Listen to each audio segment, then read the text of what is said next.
our brain is literally, it controls everything. It determines how successful we are. It determines the quality of our relationships. It literally influences everything in our life. So I always think of brain first. And also, if we think about the actual consumption of the brain, a large portion of our calories that we consume every day are literally just used by the brain, even though, it's a relatively small part of our body. It's about 2 pounds, but it's consuming about 30% of our caloric intake every single day. So everything that I put into my mouth when I'm eating and choosing what I'm going to have for a meal, I think, is this going to promote better mental clarity and brain health, or is it going to, be a negative for my brain health?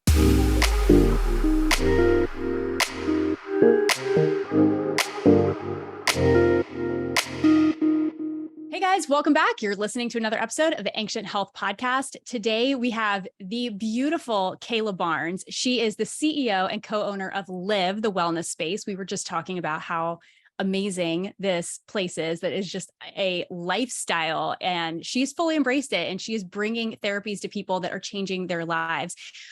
This is not only where she is in Ohio, but looking to be branching in other places. So if you're not in Ohio, maybe you're going to be blessed by a LYV near you one day. She has a background in nutrition. She's certified in brain health. She has an awesome podcast. So if you haven't checked it out, Brain Biohacking Podcast is where you're going to find her and so many incredible guests, a lot of people that share the same thought patterns on natural health and restoring balance to the body in the most holistic way. So definitely go check her out there. She's also on Instagram, which we'll touch on later. But she has been, and really in the last 10 years, just had this obsession with finding the most preventative and regenerative services that can help optimize human health. So today we're going to talk about just that. And Dr. Motley, got to welcome you to the pod. Thank you. Good to see you today in your denim jacket. I try, and really great to have you here. And I'm so glad that we talk about brain health. I think it's one of the biggest things that I've really been attracted to in the last few years, even in the clinic, about how people's mentality is changed. And I didn't think that it has been addressed as it should have, especially with the rise of infections and the rise of toxicity. So thank you, Kayla, for joining us. We really appreciate it so much. Thank you so much for having me. Well, I want to dive right in. And I think that maybe this first question may take us on a little bit of a journey, but I would love to know your thoughts, since this is your world. And I'm sure that there is a personal story that's connected to why you are brought into the space of longevity. But what do you feel like right now? What does longevity mean to people in 2023 or even beyond? Like, what does that mean? Like, why is it important to you? What is the world of longevity like? How does that look for us today that maybe has been different in the past? Absolutely. So longevity is really not only improving the number of years that we have on this planet, but the health in those years. So I think that for so long, we've been told that aging is a process, and you can expect this at 30 and you can expect this at 40, and your peak is, let's say, 20.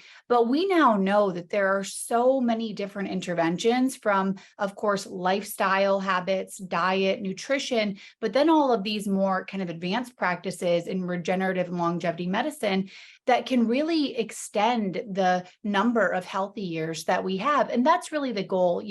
I can't sit here and say, as much as everyone kind of in my circles would love to say that we are going to live forever, I can't necessarily say that that's going to be the case. But what I do know, and what I see clinically on a day-to-day basis, and even feel for myself, is that we can definitely have that vibrant health for much longer than we've been told that we can. Many times, patients will come in and say, well, my doctor told me it was aging. And, we can look at labs and we can optimize so many of those values, and people feel so much better. So it's really just extending the number of healthy years that we have, and, hopefully extending the number of years that we're here as well. With the longevity, I don't say movement, I guess it's really has become more of an attention grabber in the last few years, because with all the advances in medical technology, even in nutritional technology, what do you see as, for example, like the forefront of nutritional help with longevity? What has been pushing it? Because we started to see things about collagen and things about like bone broth, and that made your skin look younger. And people are like, I really want my skin to look younger. And now they started finding things like NAD, and they found different types of nutrients that actually can help with the cell's aging process. In your clinics, do you guys definitely put in different types of nutritional programs? I know you do, but could you explain some of the basic programs that you guys do in your clinics to actually help start this process? Yeah, absolutely. So in our clinic, everything is bio individual, because one diet that suits me well can maybe not suit you so well. So we do a lot of advanced labs and in-depth testing to help someone identify what they're lacking, so we know where to supplement. So we all know the basics of a healthy diet, right? We want enough protein. We want to eliminate like added sugars, refined sugars. We want to eliminate processed foods, really just eating whole foods. If you just remove all the processed foods and kind of the middle aisles of the grocery store, the fresh food and vegetables and meats and things like that are on the outside aisles. So that's where I typically tell patients to shop.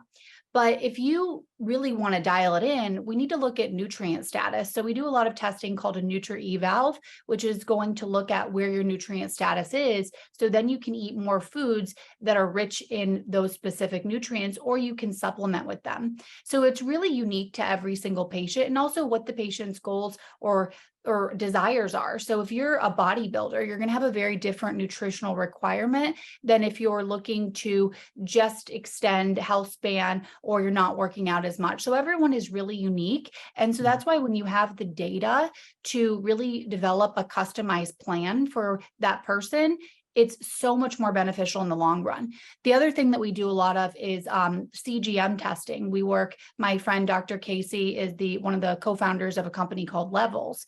And so it's really interesting because people can think that they're eating a really healthy diet, right? But everyone responds differently from a blood glucose standpoint. And if we want to be the most optimized we possibly can, we want to look at lab values. We want to eat based on what we need and based upon the pillars of standard nutritional, I would say, excellence.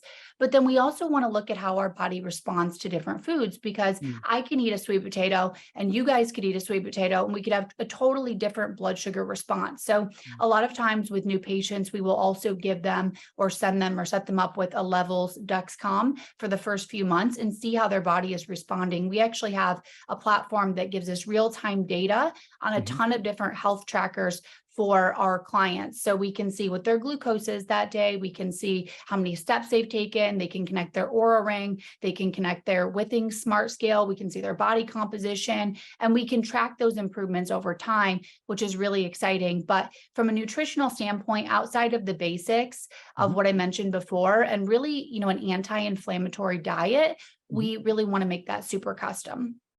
So like the bioindividuality is a big focus in your clinic. So one person who has a really thin frame as opposed to somebody who has a big muscular frame, you have to approach them differently. And with brain health though, Kayla, like when you give them nutrients, like if you have somebody has different goals and you start to give them nutrients and it actually builds up their brain, it's great because the patient can see, right? Like they can see that they've actually changed because you're giving them nutrients to actually build their brain, because I think it's very neglected. I think in our culture today, they're like, well, build the muscles and build everything in the body, but they forget the brain. Like brain health is a big aspect of this. So when they come into your clinic, when they get their bioindividual like program, it also shows them how their brain can be affected by this and how it can actually turn on their brain and help them in certain ways.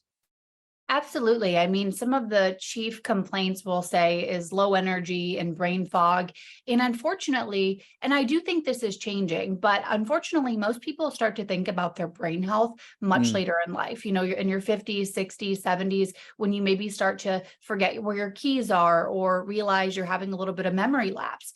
But I'm excited because I feel like brain health is really being brought to the forefront, because our brain is literally, it controls everything. It determines how how successful we are. It determines the quality of our relationships. It literally influences everything in our life. So I always think of brain first. And also, if we think about the actual consumption of the brain, a large portion of our calories that we consume every day are literally just used by the brain, even though, it's a relatively small part of our body. It's about 2 pounds, but it's consuming about 30% of our caloric intake every single day. So everything that I put into my mouth when I'm eating and choosing what I'm going to have for a meal, I think, is this going to promote better mental clarity and brain health, or is it going to, be a negative for my brain health? So we definitely want to make sure that all of our, patients that LYV have things like healthy fats. We know that that's super important for brain health. Things like avocado, olive oil, even, in moderation, like grass-fed and finished butter, or grass-fed butter. And then we also want to look at things like EPA. We actually test for the levels of EPA, and then we want to make sure you're getting a lot of those fatty fish as well. So we always want to prioritize brain healthy foods. Blueberries we love. There's a whole variety, dark leafy greens. Even protein is super important, because we know that having enough protein is actually the basis of what builds our neurotransmitters. So if we want a better brain, we absolutely have to focus on what we're eating and our nutritional status. So it's a big prevention placement in your clinic is about preventive health with the brain. That's great. Sorry, Courtney, I didn't mean to cut you off. No, I love that you just mentioned protein too, because we've mentioned this on several episodes recently, because a lot of women especially are just not getting enough protein, but they're experiencing the symptoms that you're talking about, where they have low energy, or they just don't feel as sharp. They feel like, oh, maybe I've got 2 or 3 hours of a window in the morning where I really feel like I got it all together. And then after that, I'm just kind of going through the motions. So it kind of makes me a little bit curious then, because brain health is a really important component of everything that you do. What are some of the other unsuspecting ways that your brain is being affected by some of the variables that people are just choosing, or maybe subconsciously choosing outside of nutrition, that maybe they're just unaware of? Yeah. So a lot of the basic ones, of course, are nutrition, sleep. I mean, our body's glymphatic system is most active at night. It's like, I think of it as the cellular waste and cleaning process for the brain. I mean, getting really high quality restorative sleep is absolutely essential. I think that's a pretty well-known fact though at this point. So, I mean, I use, again, like some sort of tech to measure my sleep. You don't need to do that. You can kind of just objectively decide if you had a good night's sleep or not, but I use the Oura Ring. So sleep is so incredibly important. But a few of the more lesser known things are toxins, to be honest with you. So we live in a world that is a higher toxic burden than we've ever experienced before. And where are these, toxins that I'm referring to coming from? Our water. If you look at your local tap water on something like the Environmental Working Group local tap water, it'll literally break down what's in the tap water. And many people are drinking this all the time, or showering in this, things of that nature. So I, of course, have like a reverse osmosis water filter. Some people do whole home water filters. I have a shower water filter. Our food, we're having glyphosate and these known carcinogens sprayed on our food at a higher amount than ever before. We also have things like personal care products, and we have shower gel and fragrance, and even, unfortunately, home couches or beds. There's all of these toxic substances in those items, and we're leaving the home every day with tons of additional chemicals that we didn't have before. So I think looking at toxins, things like heavy metals are really important too when it comes to brain health. Some people, and we don't have to go down like biological dentistry pathway, but even some people with heavy metals in the mouth, it's interesting. So I have a biological dentist, and he told me that the mercury comes in on a biohazard truck and leaves on a biohazard truck. Wow. But for some reason, it's been deemed appropriate to have inside of our mouths. So oftentimes there's multiple different types of Alzheimer's dementia, by the way. It's not just one type.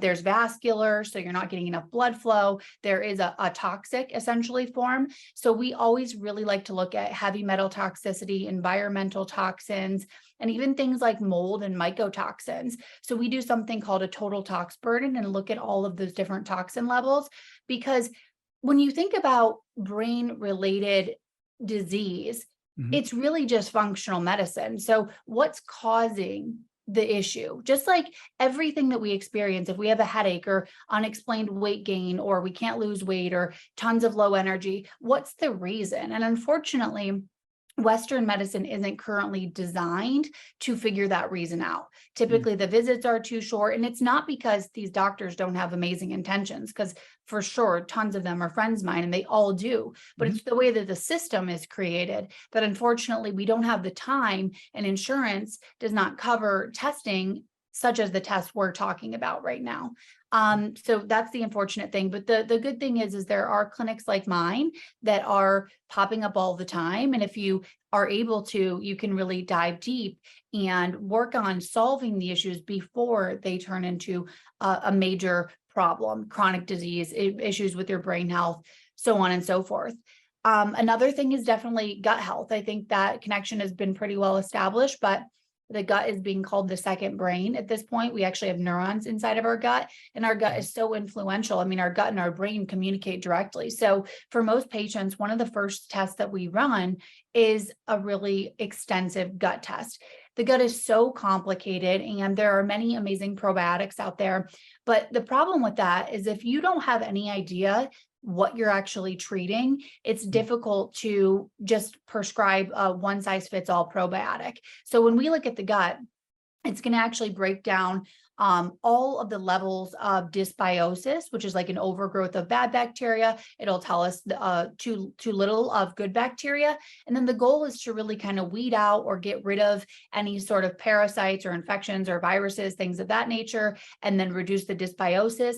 And then we go in and give probiotics where they are needed, because everyone can have a different level of good probiotics. So, for me, I may be low in Akkermansia, but you may be low in something else. So therefore I take what I actually need, going back to that bio-individuality. I've got a question. It's good. Yeah, I got to ask this really fast, because this has been something on my mind that I've been just kind of wrestling with. And I've seen so many people, and I've seen this with clients in the past, but also just in my everyday real life, that there are so many nutrient deficiencies, but the terrain is just so wrecked because there's constant infection, there's microbial imbalances, there's lack of diversity. So it's like, where do you start? Because with somebody that is more vulnerable, like they don't have a lot of resiliency, their baseline is kind of low just in terms of them being able to metabolically do anything. So they can't really detoxify that well, and they can't digest foods that well, and they can't produce a lot of bile, and they've got poor motility, all of these things. So in your opinion, like, is the starting point for most people balancing the gut flora, then bringing in, some of the nutrients? Because I always wonder about like the sequence of things, because if you can't absorb the nutrients well, because your gut's so inflamed, is it even worth throwing all the extra nutrients at it, knowing that your body can't really metabolize it that well? That may be like a total tangent, but I figured you might be a great person to ask that question too. No, this is a great question. And truly, we do always start with the gut. And that's for several reasons. We have other advanced testing, like let's say food sensitivity testing, which people are very excited about. But the truth of the matter is if you have a leaky gut and you have a ton of dysbiosis, you're going to probably have a lot of food sensitivities. Of course, we can't speak for everybody, but in most cases, you will have a lot of food sensitivities because you have a leaky gut. Your hormones are going to be impacted because your gut is not performing the way that it should. And same thing with nutrient status. If yes, you're eating healthy foods, but you're not absorbing them, then it's going to be a much harder road to get to where you need to be from a nutrient standpoint. So we always start with gut testing, because if you fix the gut, the rest of the body will actually operate a lot better. And then you can go in after, you've done a few months of a gut repair protocol. And then you can look at things like food sensitivities and nutrient status, things of that nature. But if you fix the gut, it'll improve a lot of other areas of your life. So that would help support those individuals out there that are doing gut repair or want to do gut repair, and that their brain can actually get clearer. So, I mean, literally like getting rid of like old yeast or unwanted yeast or fungus, and those parasites actually can prevent brain fog. Because I've heard that a lot of the infections give off so much toxins that it's one hard job just to get the toxicity out of your gut system, because it keeps going into your bloodstream, into your brain. With those testing procedures, Kayla, we wanted to know like small, like the first like biohacking things that you could do like at home. Like, let's say somebody's out there and they're like, okay, I know I have gut issues and I know I have brain issues. So I'm just reiterating what you said. Like if somebody says, okay, I can't remember where my keys are at. I can't remember what I did yesterday. Short-term memory is a little bit off. I can remember what happened 10 years ago, but yesterday I just cannot remember. Those are like the signs and symptoms, right? And then what would be something you would say, okay, hey, you probably need to start doing this. Of course, come to your clinic and follow you and do these things, really. But what would be some of the simple steps you'd say, okay, start these now just to get a head start? Yeah, I mean, really testing is key. It's so hard to just give kind of a one size fits all protocol, but and we're not the only test, and we're definitely not the only clinic. There's a lot of at-home tests as well that you can get a better understanding of what your gut health status is. But in general, for people to start feeling better, I always say stop doing the things that are harming you, right? If you know that you're drinking a lot of alcohol, and we know that alcohol is not only a neurotoxin and really harmful to brain health, it's really harmful to sleep, and it's really harmful to gut health. Just start to reduce the number of things that are literally causing harm to yourself. So before you even have to go out and swap all of your cleaning products for more green or less toxic ones, or before you need to like change everything in your home or spend a ton of money on testing, stop doing the things that are actively harming you. So things like alcohol consumption, obviously smoking, mind-altering substances, things of that nature. Stop eating the processed food, stop going through the drive-through, start making meals at home because you actually know what's in it. But just stop doing the things stop scrolling on your phone all night. Stop like letting Netflix steal hours of sleep from you every single night. It's just not worth it. Focus on the things that are pretty easy to stop doing, and they are also low cost, and then move on to that next phase. Because to be honest with you, you can do a ton of testing, but if you don't clean up your environment and your lifestyle and your diet and be ready to actually take action, then there's really no point. If you're not ready to actually commit to this and have the discipline to stick with a protocol, because it's not always easy. There's, several supplements, then you might have to take a tincture, and you might have to, depending on what is going on, sometimes medications are involved. So you have to really be ready to commit to it. And I would start with just cleaning up all the things that are harming your health.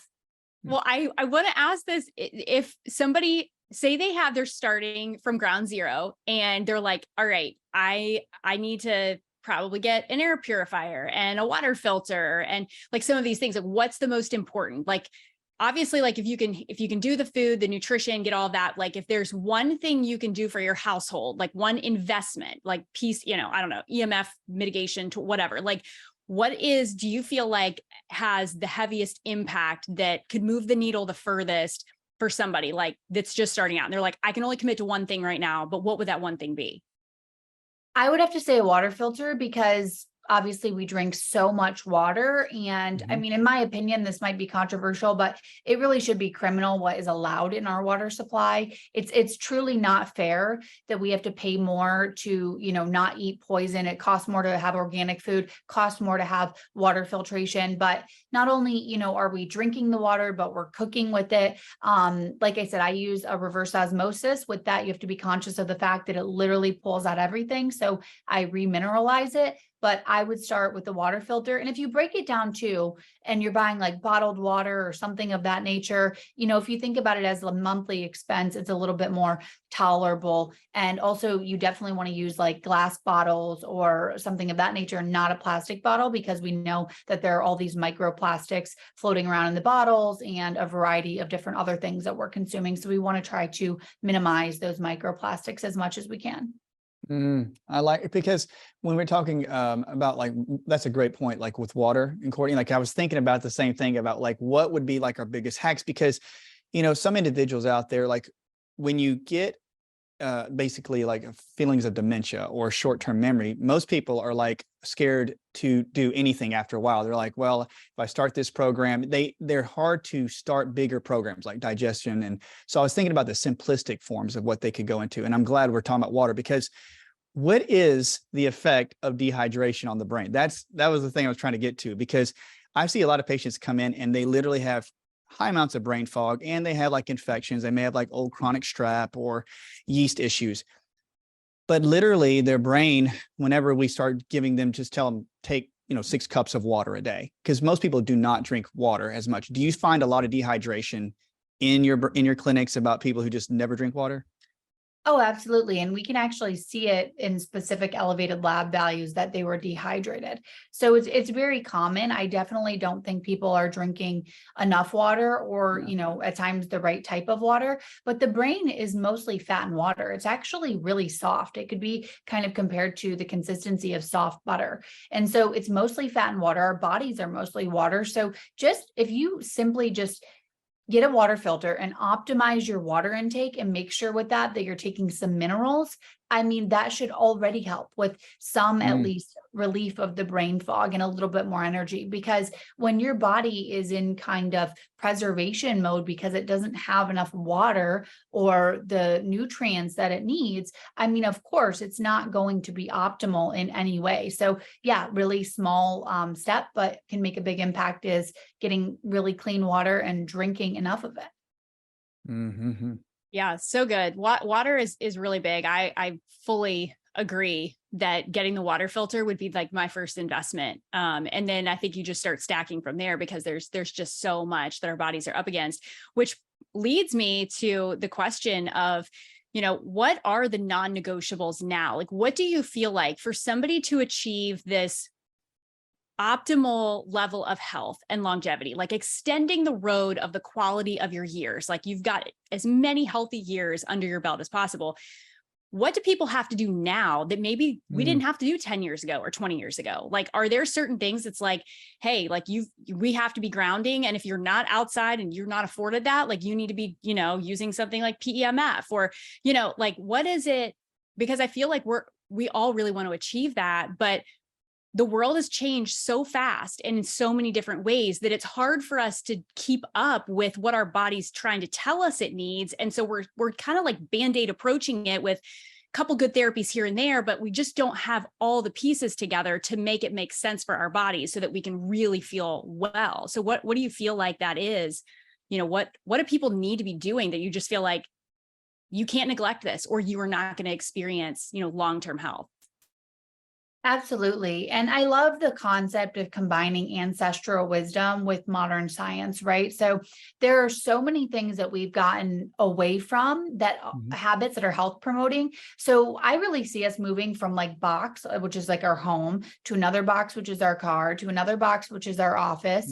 And that's not what we were designed for. Our ancestors were rising with the sun, exposed to the sun, exposed to heat, exposed to cold. They were sleeping deep. They were sleeping grounded. They were drinking spring water. They were essentially feasting and then famining. So all of those practices, we need to find a way to bring back, because that clearly will offer better health than being glued to a computer screen in a cubicle, going to bed at 3 o'clock in the morning because you've been scrolling on social media and inducing like fear and anxiety. So it's really taking everything from the past. So like a great daily routine can be, getting up, getting some sun onto the skin and the eyes, walking around, having some electrolytes, getting some steps in. I mean, movement. I get about 20,000 steps a day, which is far more than many people that I know, but I just build it in. And I know that not everybody can leave their office and do that, but we close the clinic at about 6 o'clock PM. I go out to a park and I walk and walk. I take my calls. I listen to a podcast with wired headphones, by the way, not Bluetooth headphones. We can talk about EMFs in a minute, but yeah. So I think just bringing in all of those, the grounding, so making contact with the earth. The only thing I will say about grounding is there's 2 things that are starting to concern me a little bit about grounding. I love it, but, and the research is definitely there. I mean, the science supports, grounding can heal non-healing diabetic wounds over the course of like 6 to 8 weeks. This is amazing stuff. The 2 things that only concern me are, A, you have to be really careful about ticks, because we do see a lot of Lyme here. It's very difficult to treat and people feel very unwell. So just be conscious of your surroundings. If you see a tick, please, just get up and leave at that point. And then the other thing is there's so many electrical currents running underneath the ground, but especially if you're in a more remote, less dense, less metropolitan area, I mean, I would be grounding every single day, getting sun every single day. I mean, just a significantly reduced vitamin D lab, it opens you up to so many more illness, brain fog. You become less resilient with lower vitamin D. And we didn't even really talk about lab ranges, but lab ranges from your traditional doctor, I don't know, I'm sure you guys know this, but those ranges are developed by people that go to the labs. So who normally goes to labs, right? I mean, sick people, older people, you don't really want to have that as your benchmark. So you want to look for something in more like we do here in a functional optimal range. So when it comes to vitamin D, really important to get as much sun in a safe way as possible. You shouldn't be out there for like 6 hours a day in beaming sun. Of course, you have to exercise common sense with these things, but really bringing in those habits, forest bathing, nature. I mean, nature, the studies also support that this leads to less anxiety, maybe less depression. Nature is really, really healing. So like I said, I try to get out in nature every day. The park that I walk there's nice water, very calming. There's sun, there's grass, trees. So especially the fact that it's summer, get out and take advantage of all these free health practices. That's a huge one. And then when it comes to things like we're doing at LYV, it's really getting ahead of the problem before it becomes a problem, right? So in addition to doing really in-depth labs, when we think about a patient's health, we're not thinking about the next 1 year, right? Like what can we do for the next 1 year to throw a Band-Aid on it? We want to look at it from a timeline of the next 40, 50 years. So what do your markers look like now? And what could they look like in another 40 years if we don't address this aggressively? Because we know the earlier that you can, intervene, the better the outcomes are going to be. We also even refer to patients, and we're actually going to be bringing one of these to Cleveland to a company called Prenuvo. So this is a full body preventative MRI. I've had several of these over the course of the last few years. And, about 1 in 20 times, they're finding something life-changing. So when it comes to things like the biggest killers, like cardiovascular disease, cancer, if you can stop that or really be aggressive in treatment before it gets out of control, outcomes are just so much better. So in our executive health program, we do all of the in-depth testing once a year. We do 2 to 3 times of our about 45 to 50 biomarkers throughout the year. And then we do things like the Prenuvo full body MRI to check for any types of changes in the brain. You can look at the liver health. You can look at the cardiovascular system, even your spine. It of course can catch cancer at stage 0 or 1. We also do a really interesting test called the GRAIL test, which is a blood test that pre-screens for 50 different types of cancer at stage 1. They're calling this a liquid biopsy. So we do that in our annual testing. We do CT angiogram with a clearly soft plaque analysis, which is really interesting. Wow. Yes, I have a That's great. Podcast episode actually. So what the world of cardiology has found is that we've always been looking for the calcified plaques, right? So in mainstream medicine, it's more common to possibly do a calcium score. Obviously, you want your calcium score to be 0, but what I've recently learned is even people with a calcium score of 0 have roughly a 20% chance of having a cardiac event. Wow. And why is that? So the calcium score is going to show you the calcified plaque. Odds are that plaque is probably not breaking loose and causing an event, but the soft plaque can. So there is a AI company called Clearly, and so they analyze a CTA, and then they can actually identify the amount of soft plaque that you have. So all of these things are super important. We also do a DEXA scan. We want to look at bone density, because we know, especially for women, this is a really big issue. And we want to look at muscle mass, because we know that sarcopenia, or the loss or wasting of muscle, is also incredibly problematic down the line for future health and future vitality. So I guess from the most free, basic outside walking to the most advanced, like full body MRI scanning, I'm not sure where, everyone will land on that, but it can be super in depth, or it can just be basic stuff like removing the harmful things, adding in these ancestral practices that can certainly move the needle on your health. To me, like that is amazing though, with that soft plaque. The name of the company is Clearly, and what is the name again of the device that you use? Because that's amazing to me, especially with infections.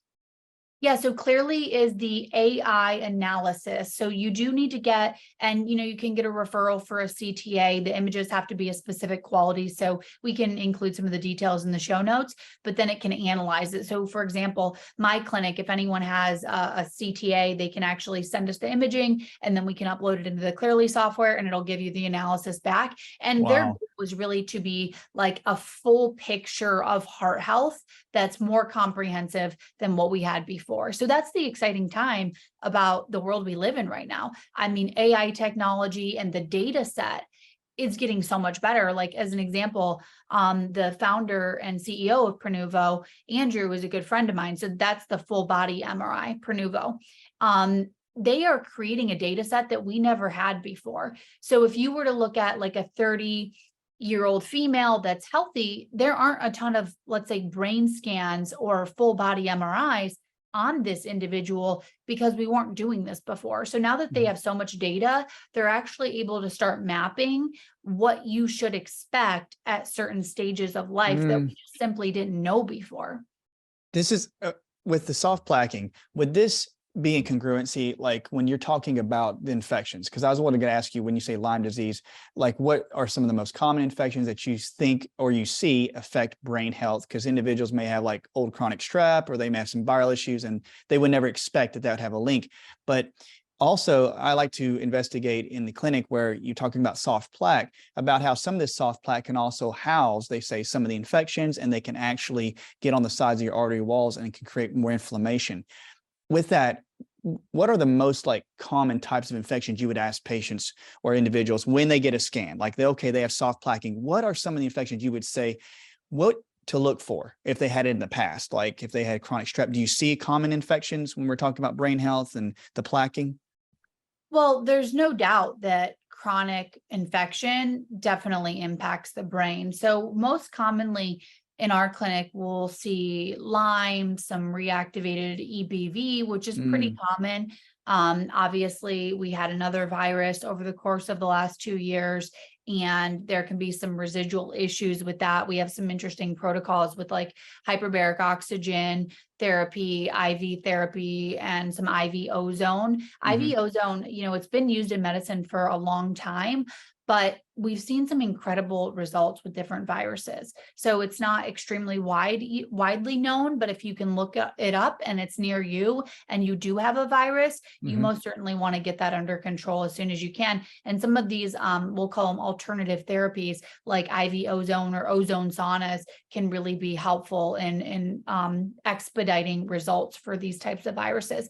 But the viruses usually, when we look at a patient, it sometimes comes a little bit further down the line, because we want to look at all of the basics first, and then just based on symptoms, but we kind of take a deeper dive. And it's really important because people can feel really unwell, of course, and then once you can resolve that, people start feeling better. Good things. Yeah. So I've heard of the Prenuvo, and I've been really interested because there's only like a couple places in the country right now where that testing is available. I think like maybe down in like Boca Raton, Florida, maybe in California. So you said you guys are going to be offering, there may be elsewhere too. I know when I was looking at it several months ago, because I know of a lot of people in the health space that have proactively kind of been utilizing this new type of technology.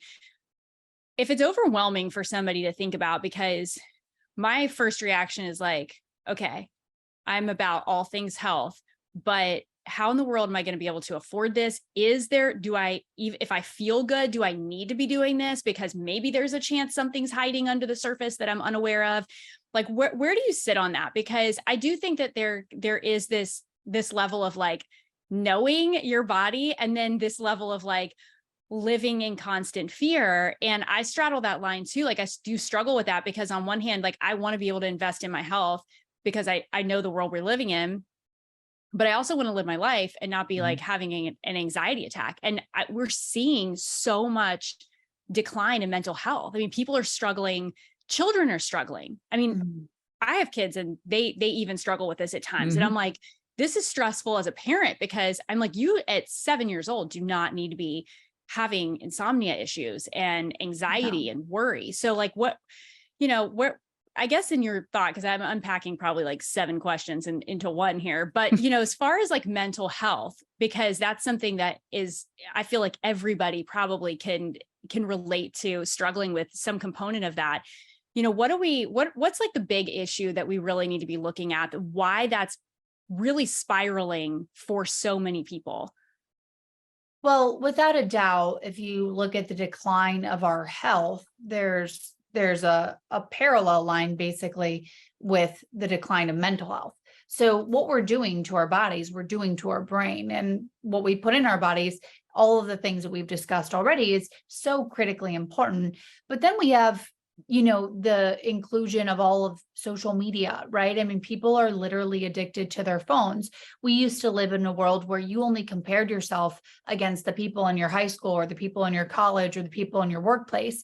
Now you're comparing yourself to every person in the world, and they're at the top of their field. So I think that this addiction to social media, I mean, and the science supports this too, is such a big issue. We're not sleeping. I mean, even one night of poor sleep can increase glucose, reduces creativity, increases so many negative biomarkers. So we have to prioritize just getting ourselves well, because I truly believe if we can improve the health of our body in parallel with reducing the negative inputs with brain health. And, we have this amazing ability to rewire our brains, right? Neuroplasticity. And if all of your inputs are negative, if you work at a negative place and your coworkers are negative, and then you're comparing yourself against everything on social media, and then, you're unhappy with your life now. I mean, our brains are literally wiring to have this automatic default, essentially. So negativity is going to be our natural state. We have to, and you have to be very intentional to actually change the way that your brain works, to change the way that you think, but you can definitely do it. So, I mean, people have to basically put guardrails around their mind, right? And the same thing with diet and things of that nature. If you don't want to eat ho-hos, do not buy ho-hos, just put the guardrails around your own life. Like, I keep very little food, to be honest, in my fridge, and very intentional food, because even though I probably could have the willpower not to do it, let me just set myself up for success by creating the environment that I'm going to thrive in. And same thing with our thoughts. I mean, I have worked so hard to make sure I only follow positive people on Instagram. I'm not comparing myself to people. My internal workplace is really positive. And you can't change these things overnight, but you can be very intentional about it. Practices like gratitude have been backed by science to make a substantially positive impact on your mood, and that actually compounds over time. So I always say you can't be grateful and hateful at the same time. And every day, one of the biggest things that I think leads to my mood is not only all of the things that I do in my life for health optimization and biohacking, and maybe we can go through my routine, but also the guardrails and the intentionality that I put around my mindset. So from what I'm reading to what I'm watching to what I'm looking at on my phone to the people that I have around me, I make those positive inputs so that my brain is literally wiring for more positivity versus wiring for more negativity. I think it's a good point about your biohacking routine. I mean, can you go over some of that? Or I was just thinking the I was same about thing. to ask, because I want to know, because I'm going to write down notes, Kayla. Like, I need to do these things. But yeah, can you give us an example for that for the crowd? Yeah. I'll kind of talk about my morning. And, I want to preface this with, I own a clinic, so I'm very fortunate to have access to all of these things. So I'll talk about, like, my summer routine is actually much less of the devices and more of nature. So, I mean, I definitely get up in the morning, get some sunlight into the eyes. I love these like Element electrolyte packs. People all over the internet are big fans, but have one of those. I go to the gym. I work out. I used to actually work out more. I was working out about 6 days a week prior, but I actually started to optimize my workouts and just do more sets to failure. And now I'm spending a lot less time in the gym. So I'm spending only about 30 minutes in the gym, about 4 to 5 times a week. When I leave the gym, I either stop by my clinic and do cryotherapy or just jump in my shower and do a cold shower. The caveat is if you're looking to add a lot of muscle, then you don't want to do cryotherapy immediately after working out because it can slightly decrease the amount of muscle mass that you might put on. I'm pretty much maintaining right now. So you could also do cryotherapy or cold therapy prior to a workout because the studies show that it actually gives you better endurance. So you can do more sets, more reps, etc. So I do my workout and then I do my cryotherapy or my cold shower. I have a red light panel on the back of my door. So as soon as I get out of the shower, and this is another thing, it's like habit stacking, right? So you set it up so that it is conducive to your life. So I get out of the shower. I obviously would be already like brushing my hair, doing things like that. So I just do that in front of a red light panel, do about 10 minutes, apply lotion, brush my hair. I can listen to a podcast and finish up my red light. I, do a little bit of prayer after that. Some people might do meditation, but I do some prayer and journaling. And I mean, you're creating like a bulletproof mind almost in the morning. So one win leads to many wins. So if you can set yourself up for success, and it's going to be annoying in the beginning, right? No one really wants to wake up early. No one wants to do the same things. But if you create an environment that breeds and promotes better habits, it eventually will, take hold and you will love it. So then I come in to work. I drink some like organic, I do lab tested. So it's like third-party lab tested for molds and mycotoxins coffee. Couple times a week, we have a hyperbaric oxygen chamber here, which is amazing for brain health. I do that. We also have PEMF. So in the summer, I definitely spend more time like grounding and just being in nature. As I said, after my work day around 6 o'clock, I will go to the park. And I also try to take as many calls as I can on the phone, outside, just getting steps in. That's how you get 20,000 steps in a day. You just always are kind of moving, regardless of, if you're on a call or just being intentional about walking. I also do, let me see here. I mean, I do some IV therapy. So I've had a Nutri-valve done. All of my IVs are very dialed into what I actually need. So that's really cool. A couple times I have an infrared sauna. I do it 5 to 7 nights per week. I do it before bed, really helps improve my sleep. I feel like my sleep situation is super dialed in. So I have red lights in my room. There's no blue light in my room after a certain time, usually around 7 p.m. I have actually a Faraday cage around my bed, which is like blocking for EMFs. It's kind of interesting, but I've seen improvements even in my sleep from that and my HRV. So that's pretty much it, moving my body, working out, red light, cold therapy most days of the week. And then sprinkling in some of these more, I would say like advanced biohacks like IV ozone or ozone sauna or PEMF or hyperbaric, things like that. Man, I have got to step my game up, Kayla. I mean, that was great. I just want to come live with you. This is good stuff. It is. It's really exciting, but I feel just like I'm always bursting with energy. And, like I said, you don't have to have access to all of those things, but just doing the basic things that you can do for free in nature are going to put you, ahead of where you are now. This is great. Kayla, this has been so good. I know I always love just getting a peek into people's world. I'm like, what are you doing? Because you know so much. So what are you spending your time doing? Because I always love that. And now I feel like your household must just be like, that's kind of like the dream setup. I feel like I have some of those pieces in play, but sometimes life gets a little hairy. So things don't always, Trust me, Kayla, she does have some of those in play. She has some cool stuff. You know what? I like to stack. I like to stack the coffee enema and the red light and the PEMF mat. And I'll like lay on it in front of the red light panel with the coffee enema. And that is my 20 minutes that's my golden hour of my day. Oh, I love this. I love that. Also a big fan. And, we have to do these things because if we stack it, it takes up so much less time. If I just spent time doing all the things like health things, it would take up my whole day, and I'm running a company and building another company. So I have to be really intentional about how much time I spend on that as well. Yeah. It takes This has time. been great. It always takes time. And I think that when you start to take be more concerned for yourself, like whenever you start to pay attention more to yourself, you realize how much you miss out in the sense, like I would look at how many things I need to do in the day, like you're doing, and say, oh, I need to do this for my health, do this, this, and this. And it takes a lot of time to take care of yourself.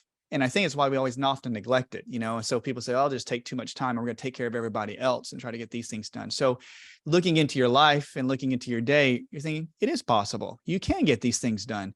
Yeah. So it's going to challenge me though, to do these things, especially for my brain. I've been doing more work for my brain as well. So I really appreciate this podcast because it's really shown us some good stuff. Yeah, this has been great. And so I would love to just bring this all together and have everybody know where they can connect with you, because you're very active on social. But obviously you have a full clinic as well. There's so much value that you bring to people, even if you don't live in an area where you can access her in person, or her partners and her clinic and everything else. So can you give us a rundown of where people can find you, connect with you, learn a little bit more about what you're doing, some of your resources, those kinds of things? Absolutely. So my Instagram is my name at Kayla Barnes. I'm sure we can link it in the show notes. And then I have a personal website, which has my podcast on it. Well, mine and my partner's podcast, and that is kaylabarnes.com. And then to learn more about the clinic, it is LYV The Wellness Space on Instagram, and then also live-wellness.com. And that's LYV-wellness.com.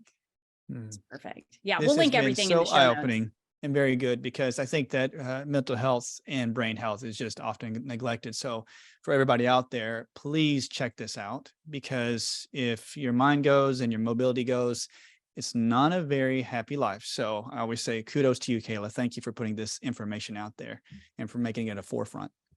Thank you so much for having me. This has been a real pleasure. Yeah. Thanks, guys, for joining us. If you love this episode, make sure you share it with friends, like and subscribe. You can find us over on YouTube. You can watch the full video there. So make sure you head over there, tag the Health Institute if this has added value to you in any way. And thanks for joining us. We always love to partner with you in your journey to better health. And we will see you on the next episode. Bye, everybody.